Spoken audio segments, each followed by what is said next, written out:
Au Sénégal, des milliers d'enfants mendient chaque jour dans les rues. Le gouvernement d'Ousmane Sonko promet d'agir pour mettre fin à cette situation longtemps ignorée ou maltraitée. Le 23 avril, le Premier ministre sénégalais Ousmane Sonko a annoncé une nouvelle offensive contre la mendicité des enfants. Son objectif, retirer définitivement ces enfants des rues et leur offrir une vraie chance de s'intégrer dans la société. Pour cela, le gouvernement prévoit d'organiser des assises de la petite enfance afin de mieux comprendre les blocages qui empêchent une solution durable. Ce problème concerne des milliers d'enfants, surtout dans les grandes villes comme Dakar. Beaucoup sont des talibés, des élèves de Dara, des écoles coraniques traditionnelles. On les voit pieds nus, bol en main, forcés de demander de l'argent chaque jour. Ce n'est pas par choix. Leur maître religieux, appelé marabout, leur impose souvent un montant à rapporter sous peine de punition. Certains enfants sont envoyés dans ces conditions dès leur plus jeune âge. Ce n'est pas la première fois que les autorités tentent de s'attaquer à ce fléau. Des efforts avaient été déjà lancés sous les présidents Abdoulaye Wade et Macky Sall,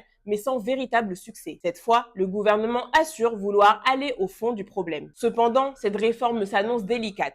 L'islam confrérique joue un rôle central dans la vie sociale et religieuse du pays. Les autorités devront donc avancer avec prudence et travailler main dans la main avec les chefs religieux pour espérer changer les choses sans provoquer de rejet. L'objectif affiché est clair, protéger les droits des enfants et leur garantir une vie digne loin de la rue.